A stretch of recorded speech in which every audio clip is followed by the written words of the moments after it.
ሰላም የአፍሪ ፊልምስ ወዳጆቻችን እንዴት ናችሁልን? ቲጂዌል ሌሰን በቀጣዩ ክፍል ተመልሷል። ሌሎቹ ክፍሎች እዚሁ ቻናል ላይ ታገኛችኋላችሁ። ላይክ እና ሰብስክራይብ እያደረጋችሁ ለብዙ ሰው እንዲደርስ በማድረግ አበረታቱን። ይመቻችሁ። ሰናይ ጊዜ። በባለፈው ክፍል በቲጂዌል ሌሰን የኢአርፒፒ ቢሮም ቀጣዩን ስራ በአስተማሪ ሲበደል የነበረውን ተማሪም ሄደው ችግሩን ፈተው አስተማሪው ለባለስልጣናት ለባለሀብት ልጆች ብቻ ፈተና እየሰረቀ እነሱን ወደ ዩኒቨርሲቲ እያሳለፈ እንደሆነ ማጋልጠው ጉድ አድርገውት ተባባሪዎቹን ከነራሱም እንዲታሰሩም እንዳደረጉና ስራቸውን ጨርሶ እንደተመለሱም አይተን ነበር ያቆምነው። በዚህኛውም ክፍል ቀጥለን ትዕይንቱም በአንድ የኤሌመንተሪ ትምህርት ቤት ላይ ወስዶን እዛም ህፃናትን የምታስተምረው አንዲት ሚስ ጂሲዮን የተባለች መምህርትም ብቻዋን የምታስተምርበት ክፍል ላይ በሐዘን ተሞልታም ቆማ እዛው ወስና በስልኳም ለእናቷ እንዲህ በማድረጌ ይቅርታ፣ ግን መኖር ከብዶኛል፣ ራሴን ለማጥፋቴ ምክንያቴም ዲያሪዬ ላይ ሙሉ ታሪኩን ታገኘዋለሽ፣ ለዚህ ተጠያቂዋን ሴትም የሚገባት እንድታገኝ አድርጊም ብላ ጽፋ ራሷን አንቃም ልታጠፋ ስትቃረብ ከኢአርፒቢ ቢሮም ሃንሪም እዛም ደርሳም እያስቆመቻት መምህራኖቹ የሳይኮሎጂ ፈተና ሊፈተኑ ነው ነይም ብላ ማትረፋት ሚስ ጂሲዮንም ላለማስነቃት ወዲያው ስልኳን አነሳስታ ተስማምታም ትወጣለች።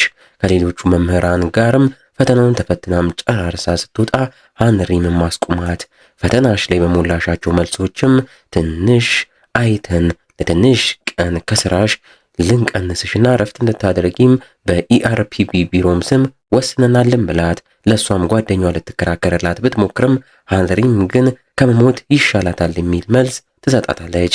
ኢአርፒቢ ቢሮም ላይ ሰዎቹ እዚህ የመጡት የአስተማሪዋ ሚስ ጂሲዮን እናት ቀድማ የልጇን ዲያሪም አንብባ ልጇ ስለሞትና ስለዛም ነገር ዲያሪዋ ላይም ስለጻፈች ጨንቋት ሄዳ ልጄን አትርፉልኝም ብላ ለሃውጂን የልጇን ዲያሪም ሰጥታ እንደለመነችው እናያለን። ትዕይንቱም ትምህርት ቤት ላይም ወስዶን አስተማሪዋ ጂሶንም በሃንሪም በኩል ከዚህ በኋላ ረፍት ወስደሽ በዛውም ደግሞ ለተፈጠረብሽ ነገር ለጭንቀትሽ ሁላ ሕክምናም አገኝምም ስትባል ጂሶንም እናቷ የኢአርፒቢ ቢሮም ሄዳ እንዳናገረችላትና እንደላከችም እየገባች በእኔ ቦታም ሌላ አስተማሪ የምታመጡ ከሆነ እኔ እንደሆንኩት መጨረሻው መሆኑ አይቀርም ብላ ብትጨነቅም ሃንሪም ግን አታስቢ፣ አንቺን የሚተካሽ አስተማሪ ምንም አይሆንም ብላት እኛም የተተካው አስተማሪ ሃውጂን እንደሆነና ገና በአንድ ቀኑ ተማሪዎቹ ሲረብሹትና ሲበጠብጡት እረፉን ቢላቸውም የሚሰማውም አቶ ሲያንገላቱትም ውሎ ደክሞት እቤትም ገብቶ ጋደምም እያለ የሞተችው ሚስቱንም እያስታወሰ ማስተማር እንዲህ ከባድ እንደሆነ አላቅም ነበር እያለ ለራሱም እየተናገረ የጂሲዮንን ዲያሪ አውጥቶ ከመጀመሪያው ጀምሮ ማንበብ ይጀምራል። ጂሲዮንም የአስተማሪነት ስራዋን የጀመረችበት የተቀጠረችበት ሰዓት በሞራልና በደስታም ጀምራ ተማሪዎቹን ከወላጆቻቸው ጋር ስትተዋወቅም ሁሉም ተማሪዎች በየተራ እየተነሱ ስማቸውን ሲናገሩ ኪም ዩጂን የተባለ አይናፋር ተማሪም መናገር አቅቶት ጂሲዮንም አትፍራም ብላ ሞራል እየሰጠችው ስሙንም ማስታወሳ ተናግራለት በሰላም እንዲቀመጥ ብታደርገውም ከተዋወቁ በኋላ ግን የዩጂን እናትም ወደ እሷ መታ ተዋውቃት የተለያዩ ጥያቄዎች ለልጄ ሲኖረኝ በምን ላውራሽ እያለች አስጨንቃት ወላጆች ከልጆቻቸው እንዲህ ከአስተማሪዎቻቸው ጋር የሚያወሩበት አፕም እንዳለም ተነግሯት በዛም ስለ ልጄ አወራሻለሁም እያለቻት የምትኖሪበትንም መንደር አውቃለሁም ብላት አስደንግጣትም ስትሄድ ጂሲዮንም በዩጂን ወላጅናት ንግግርና ተግባር ግራ ትጋባለች። በቀጣይ ቀናት እናትየውን በአፑ መልእክት መላኪያን በኩል ለጂሲዮንም ቀን በቀን ልጄን የሚያስጨንቁ ከባባድ ጥያቄዎች ተማሪዎች ፊት አትጠይቂብኝ፣ ፈሪ የሆነ ነው። የዛኔ ትውውቁ ሰዓት ስሙን መናገር ሲያቅተው ራሱ መናገር አልነበረብሽም እያለች እያስጨነቀቻት የተለያዩ መልእክቶችንም ትልክላታለች።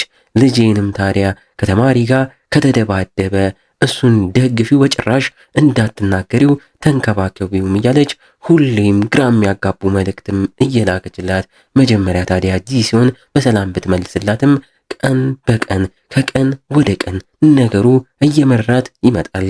ሴትዮዋም ሳትፋታ በዚህ ብቻም ሳታቆም ስለ ልጇም መጠየቋን ቀጥላ እንዲሁ ታዲያ የምለብሽውን ልብስ አስተካኪም እያለች የማይመስል ነገር መላክም ትጀምራለች። ጭራሽ ጂሲዮን በእረፍት ቀኗም ከጓደኞቿ ጋር ተገናኝታ እየተዝናኑ ፎቶም ተነስታ ኢንስታግራም ላይ ፖስት ታደግ ሴትዮዋም አግኝታ ኮመንት ላይ እየገባች ህፃናቱ ይህን ሲያዩ ምን ይላሉ እያበለሻሻሻቸው ነውም እያለች ኮመንት ትጽፍላታለች። ጂሲዮንም ነገሩ ከአቅሟ በላይ ሆኖ ለዳይሬክተሯ ብትናገርም ዳይሬክተሯም ለበላዮች አሳውቀናል ምንም መልስ አጣንም ሳለቻት ጂሲዮንም ኢንስታግራሟን ሙሉ እስከ ማጥፋትና ህፃናቱ ላይ ሙሉ ትኩረቷን አድርጋ አንድ ትምህርት ቤት ውስጥ ያለ ዕቃ ማስቀመጫ ክፍልን ብቻዋን በራሷ አጸዳርታ ለተማሪዎች በተለይ ለዩጂን ጓደኞቹን እያመጣ የሚጫወትበት ጥሩ ቦታም ሰርታለት እዚህ እየመጣ እንደፈለገ መጫወትና የሚፈልገውን ማድረግ የውስጡን ማውራት እንደሚችልም ነግራው ዩጂንም በደስታ ከጓደኞቹ ጋር ቦታው ላይ መጫወት ይጀምራሉ። በሌላ በኩል ዩጂንም ከሌሎች ተማሪዎች ጋር ኳስ እየተጫወተም ሳለ አንዱ ተማሪ ሳያስበው ገፍትሮትም ወድቆ ይቅርታ ቢለውም ዩጂን ግን በንዴት ተነስቶ መልሶ ገፍትሮም እየጣለው እቃ ይወረውርበታል። ያኛው ተማሪም በወደቀበት እያለቀሰ ቆጢም ያደርጓል። ጂሶንም ነገሩን ለማረጋጋት ሞክራ የሁለቱ ልጆች ወላጅ እናቶችም መጥተው ከጂሲዮን ጋርም እየተነጋገሩ የዛኛው ልጅ እናትም የሆነው ሆኗል፣ ችግር የለውም፣ ህፃናት ናቸው፣ ጸብ ያጋጥማል፣ አሁን ይቅርታ ይባባሉ ብትልም የዩጂን እናት ግን ልጄ በጭራሽ ይቅርታ አይልም፣ ያንቺ ልጅ ነው ጥፋተኛም በሚል ሁለቱ እናቶችም ሊጣሉም ደርሰው ጂሶንም ማገላገል ከብዷት ነገሩን ወደ ላይኛው ኮሚቴም ለማስተላለፍ ይወስናሉ። ጂሶንም የዩጂንን እናት ብቻዋን ለማውራት ብትሞክርም እናትየው ግን ያንቺ ጥፋት ነው ልጄ ከማንኛውም ተማሪ ጋር ከተጣላ ከተደባደበ እሱን ደግፊው ብዬሽ ነበር ብትላትም ጂሶን ግን በዛ ንግግርሽ አልተስማማውም ነበር፣ አሁንም የተፈጠረውም ምንም ሳልዋሽ ለኮሚቴው እናገራለሁም ስትል እናትየውም በንዴት ስልክ ቁጥርሽን ስጭኝ፣ ከስራ ሰዓትም በኋላ እየደወልኩ ስለ ልጄ ላወራሽ ልቆጣጠርሽ እፈልጋለሁ፣ ካልሆነ ባሌ የዩጂን አባትም በነገሩ ተናዷል ጣልቃ ይገባል ብላ ብታስፈራራትም ጂሶንም እየፈራች እየተቁነጠነጠች ስልኳን እንደማትሰጥ ህጉም እንደማይፈቅድላትም ትናገራለች። በንጋታው ጂሶንም ወደ ትምህርት ቤት እየገባች ሳለች ከማታውቀው ስልክ ተደውሎላት ስታነሳው ያቺ የተረገመች የዩጂን እናት ነበረችና ለኮሚቴው ስብሰባም ምን ልትያሰብሽም እያለች እያስጨነቀቻት ጂሶንም ስልኬን ኬት አገኘሽው ብትላትም የተጠየቅሽውን ብቻ መልሽም በሚል ቀኑን ሙሉ ከዛም ማታ ቤቷ ስትገባ በተኛችበት በሌሊትም ሳይቀር ያለማቋረጥ የተረገመችው የዩጂን እናት እየደወለች ስደውል ቶሎ አንሺም እያለች እያስጨነቀቻት ጂሶንም ማስተማር ራሱ እያቃታት የሴትዮዋ ንግግር ብቻ ጭንቅላቷ ላይ እየተመላለሰም ማበር ትጀምራለች። ስልኳንም ማጠፋፍታ ሰላም ለማግኘት ብትሞክርም ሴትዮዋ እቤቷ ድረስ በመምጣት ወጥተሽ አውሪኝም ብላ ማስወጣታት ውጪም ላይ ልጄ በኮሚቴው ጥፋተኛም ተባለም እያለች ችግር የለውም ገና የመጀመሪያው ስለሆነ ይቅርታ ደብዳቤ ብቻ ነው ቅጣቱ ብትባልም አንቺ ነሽ ለኮሚቴው ስለ ዩጂን ያቃጠርሽው፣ አንቺ ነሽ ጥፋተኛ፣ በቃ ባሌ ነው እምልክብሽም ብላም ጮኻባት ትሄዳለች።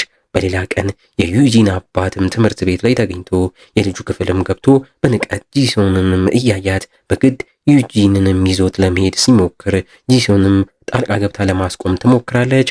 አመናጭቋት ሊመታትም አስቦ ትቷትም ልጁን ብቻም ይዞም ይሄዳል። ይህን ያየችው ጂሶንም ወላጆቹን ለመክሰስም ታስባለች። የክስ ደብዳቤውም የዩጂን እናት ጋም ደርሶ ልጃችሁን እየበደለው ነው የሚለውን ክስ ካነበበች በኋላ በንዴት ወደ ጂሶን ጋም አመርታ ከከሰሽኝ እኔም አንቺን ተማሪዎችን ትበደያለሽ፣ ልጄን ዩጂንም ታሰቃዩዋለሽ ብዬም እከስሻለሁም ትላታለች። ጂሶንም በዚህም ስትደናገጥና ምንም አያደርጉኝም ብላም ብታስብም ነገሩ እስኪጣራ 6 ወር ዓመትም ሊፈጅ ይችላል፣ በዛም ስራሽን ካጣሽ ልታጪም ትችያለሽም ብላ ታስፈራራታለች።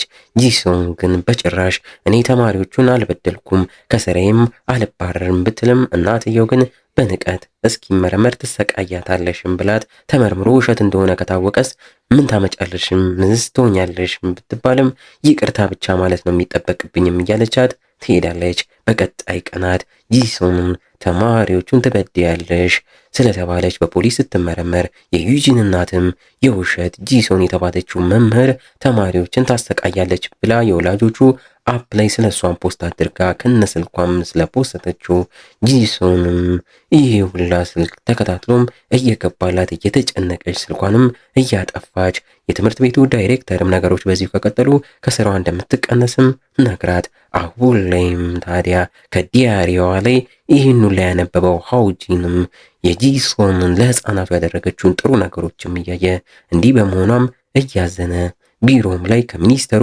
ጋንግ ሂዮን ጋም ተሰብስበው በብዛት ወላጆች ልጆቻችን በተማሪዎች ተበደልን እያሉ እንደሚከሱና ተመርምሮ ውሸት ከሆነም ስለማይቀጡ ይህን እድል አስተማሪዎችን ለመጉዳት ይጠቀሙበታልም እየተባባሉ ሚኒስተሩም ይህን ሲሰማ እየተናደደ ለሃውጂንም በወላጆች የሚበደሉ አስተማሪዎችን ከዚህ በኋላ እኛ ህጉን ቀይረን ከለላ እንሆንላችኋለን፣ አንተ አሁን ይህን ህግ ተጠቅመው አስተማሪዎችን እየበደሉ ያሉትን ቤተሰቦች ማድረግ ያለብክን ሁላ አድርገህ ካስተምረካቸውም ብሎትም ይወጣል። በዚህ መልኩ ሃውጂንም ማስተማሩን ቀጥሎ በመሃል ዩጂንም ወጥቶ ጥያቄም እንዲሰራም ባደረገው በንጋታው የዩጂን እናትም እዛ መታ ተዋውቀው እሱም ምንም ባላወቀ ሞቅ አድርጎ ተዋውቆም ቢያወራትም ልጄን በተማሪዎች ፊት አውጥተህ ከባድ ጥያቄም እንድጠይቀው አልፈልግም፣ ፈሪ ይሆንብኛልን ብላ አስጠንቅቀው ስትሄድ ሃውጂንም ታዲያ ሳይውል ሳያደር የዛኑ ቀንም ደውሎላት አሁን ደግሞ ዩጂን ተኝቷል፣ ልቀስቅሰው ወይስ ደንጋጣ ይሆናል እያለም እየጠየቃት አዎ ቀስቅሰውም ሲባል መልሶ ደግሞ ዘው እየደወለ እንዴት ልቀስቅሰው ጮኬ ወይስ ቀስቅሼ ልንካው እያለም የማይመስሉ ጥቃቅን ጥያቄዎችንም እየጠየቀ የዛኑ ቀን በንጋታውም እየደወለ ጥቃቅን ጥያቄ መጠየቁንም ቀጥሎ ምርር አድርጓት የሱን ስልክ ማንሳት ራሱ ይታክታታል። ሚኒስተሩ ጋንግ ሲዮክም ከባልደረቦቹ ጋር ስብሰባም አድርጎ ወላጆች አውቀውት አስተማሪዎች ልጆቻችንን በደሉ እያሉ እየከሰሱ የሚያሰቃዩበት ህግን ማስተካከል እንዳለባቸውና ወላጆች ከከሰሱ ክሱ ተጣርቶ ውሸት ከሆነ ተጠያቂ የሚሆኑበትን አሰራር ለመዘርጋት ከፕሬዝዳንቱ ጋር ለመነጋገርም ይማከራሉ። ትምህርት ቤት ላይ የዩጂን እናትም ሃውጂን ጋር በንዴት መታ እኔ ስፈልግ ብቻ ደውልልካለው ከዚህ በኋላ እንዳትደውልልኝ ቴክስት እንዳልክልኝም ብላ የዩጂን አባትም ስላንተ ሰምቶ ተናዷልን ብላ አስፈራርታው ልትሄድ ብትልም እሱ ግን የዩጂን አባት ነው እሱንም ባወራው ደስ ይለኛል እያለ ነገሩን ቀለል ያደርጓል። በቀጥታም የዩጂን አባት የሚሰራበት ቦታ ማመርቶ እዛም በሰራተኞቹ ፊትም አግኝቶት ተንበርክኮም ይቅርታ እየጠየቀው ሚስትክ ተናደቅብኛል ብላይ ነውም እያለ ማንነቱን እያሳወቀው ሆን ብሎ እግሩ ስር እየወደቀ ሱሪን እንዲወልቅ እያደረገም ሲያዋርደው ሰውየውም በንዴት አንገቱን አንቆ ሊያስወጣውም ሲል ሃውጂንም ቅይር ብሎ እጁን እየጠመዘዘ ንዴትህን ተቆጣጠር፣ ከዚህ በኋላ ባሌ ተናዶብካል የሚባል ነገር ከሰማው ያበቃልካልም ብሎትም ይወጣል። ባልየውን ቤት ሲመለስ ሚስቱ ላይ ቀውጢም እያደረገባት ይህን አስተማሪ እንዲያባሩት አድርጊም ብሏት እሷም በንጋታው ትምህርት ቤት ላይ ሜዳ ዳይሬክተሯንም አግኝታ አዲስ የቀጠራችሁት አስተማሪ ባሌን ስራ ቦታ ድረስ ሄዶ አዋርዶታል፣ አሁኑኑ አባሩት ብትልም ዳይሬክተሯ ግን ሪፖርት ለማድረግ ኦንላይን ላይ ብቻ ነው ወደ ትምህርት ሚኒስቴር ኢአርፒቢ ቢሮም ድረስ ሄደሽ ሪፖርት ማድረግ ትችያለሽ፣ እኔ ግን እዚህ ምንም ልረዳሽ አልችልም እያለች አንድ የመጨረሻ ንግግር እነዚህም አንቺ የምታሰቃያቸው የኛ አስተማሪዎችም ልክ እንዳንቺ ልጆች አናቸው እንዲሁም ቤተሰብም አላቸውም ትላታለች። ሃውጂንም ከቆይታ በኋላ ዳይሬክተሯም ጋር ማመርቶ ምንም አትጨነቂ፣ በእኛ ቢሮም ስር ሁሉም ነገር እንፈተዋለን፣ አንቺ ብቻ ከዚህ በኋላ ለአስተማሪዎችሽ ከለላም ሆነሽ በትክክለኛው መንገድ አስተማሪዎችሽን መሪያቸውም ይላታል።